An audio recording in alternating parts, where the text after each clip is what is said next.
गोजोन बेलासिनि बयनिसिमबो खुलुमहरबाय। लोगोसे बे समाव आङो नोंथांमोननि गेजेराव मोनसे गोदान भिडिअ लानानै फैबावबाय। नोंथांमोना भिडिअखौ फारियै जोबजासिम नायलांदो।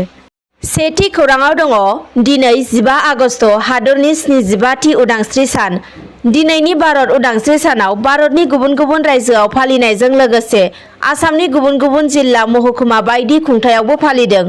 मख'नो गोनांदि दिनै हादरनि उदांस्रि सान 15 आगस्टखौ क'क्राझार जिल्ला खुंथायनि बानजायनायावबो क'क्राझार सोरखारि गोजौसिन गेजेर फरायसालिनि लांदां गेलेग्रा फोथाराव कभिड-19 प्रट'कलखौ मानिनानै फालिनाय जायो। बे हाबाफारि बायदियै फुंबिलि समावनो मुंख्लंफोरनो मान बावनाय आरो माहारियारि फिरफिलाखौ बिरहोयो बिटिसिनि गाहाय मावफुं सोद्रोमा प्रमद बर'आ।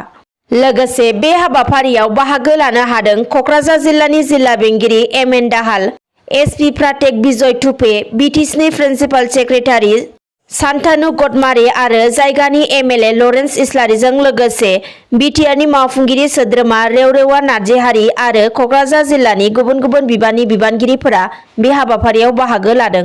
गुबुन फारसेथिं खौरां मोननो हानाय बायदिब्ला बिटिआरनि गाहाय खुंगिरि प्रमद बर'आ भारतनि 75थि उदांस्रि सान फालिनायजों लोगोसेयैनो क'क्राझार जिल्लानि सिङाव थानाय आर.एन.बि. सिभिल हस्पिटालाव थांनानै बेरामिफोरखौ खौरां लाहैनायजों लोगोसे बेरामिफोरनो माखासे जाग्रा मुवाफोरबो राननानै होयो। गुबुन फारसे दिनै भारत हादरनि 75थि उदांस्रि सान फालिनायखौ नुनो मोन्दोंब्लाबो नाथाय नारायणपुरनि दलपुराव दिनै बेरेफुंजानो माहारियारि फिरफिलानि सोलायै बिजेपिनि फिरफिला बिरहोनायखौसो नुनो मोन्दों। बेखौ लानानै ओनसोलाव दुंहाव थासारि सोमजिदों होनना खौरां मोननो हादों।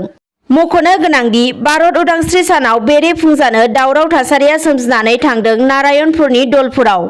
मोनथिनो मोननाय बायदिब्ला दलपुर गोजौसिन फरायसालिनि गेलेग्रा फोथाराव फुङावनो फिरफिला बिरहोनाय नुनो मोन्दों बिजेपिनि फिरफिलाखौ। बेखौ लानानैनो ओनसोल नाङैनो दुंहाव थासारि सोमजियो।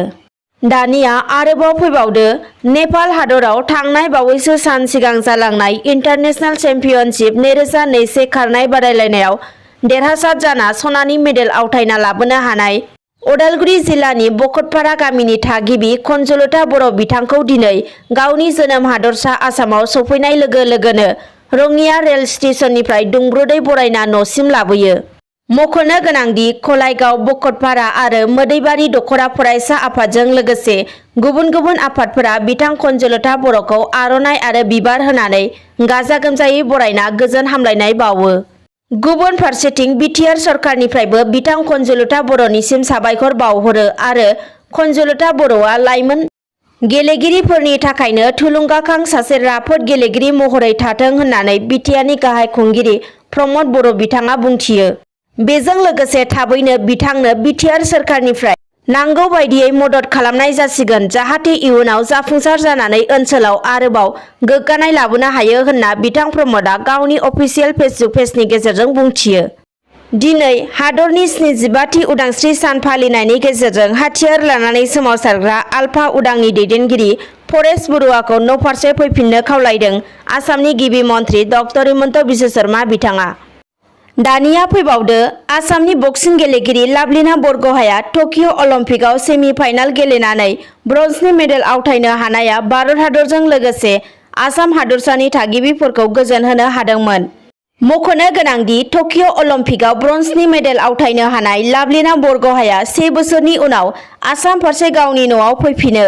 बेनि उनाव रायजो सोरखारा बिथांनो 1 कौटि रां गथायना होनायजों लोगोसे डिएसपि मासियाव साख्रि होगोन होनना फोसावदोंमोन। बेनि उनावनो आरोबाव खौरां मोननो हाबावनाय बायदिब्ला टकिअ अलिम्पिकआव ब्रन्जनि मेडेल आवथायनो हानाय लाभलिना बरग'हायखौ मैखोमै फोरोंथाय होगिरि सिक्किम रायजोनि थागिबि बिथां सन्दिया गुरुंनो बान्था महरै आसाम रायजो सोरखारा नगद 10 लाख रां होनो थाखायबो फोसावो। गुबुन फारसेथिं लाभलिना बरग'हायनि गुबुन 3 फोरोंथाय होगिरि बिथांमोननोबो आसाम सोरखारा रांनि बान्था फोसावदों। मोनथिनो मोननायाव गुबुन 3 फोरोंथाय होगिरि बिथांमोना जादों प्रशान्त दास, फथुम बरुवा आरो राफेल गामाबास्का। दानिया फैबावदो 14 आगस्ट अदेबानि मैयानि हराव पाकिस्तान हादराव उदांस्रि सान फालिबाय थानाय समावनो एबा उदांस्रि सानखालिनो बमा बेफ्रुनाय जाथाया जानानै थांदों। मोनथिनो मोननायाव पाकिस्तानाव बमा बेफ्रुनाय जाथायाव 4 गथ'साजों लोगोसे 10 सुबुंनि जिउ खहा जादों होनना खौरां मोननो हादों। बे जाथाया पाकिस्तानाव उदांस्रि सानखालिनो पाकिस्ताननि राजथावनि कराचियाव ग्रेनेड बेफ्रुयो। खौरांनिफ्राय मिथिनो मोननाय बायदिब्ला सिनाय मोनै सोरबा सुबुङा गंसे ट्राकआव ग्रेनेडजों गाग्लोबदों, जायनि जाउनाव सा10 सुबुंफोरा जिउ खोमानायजों लोगोसे गोबाङानो जोखोम जादों होनना खौरां मोननो हाबावदों। आरो ग्रेनेडजों गाग्लोबगिरिया मटर साइकेलजों फैदोंमोन होनना सुलुङा फोरमायदों। चिरां जिल्लानि 14 नं चिरां दुवाराव थाद'नाय गैयै गोबां अखा हाबाय थानायनि जाउनाव गुबुन गुबुन ओनसोलफोराव दैबाना लोमसावनानै गोबां सुबुंफोरानो थानो जानो थाखाय गोबां उसुबिदा जानानै दङ। नोंथांमोननो भिडिअनि गेजेरजों एसे दिन्थिनो लादों, नोंथांमोना नायलांदो।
दिनै बेलासिनि खौरांफोरा बेखिनियानोसै। गोजोन्थों।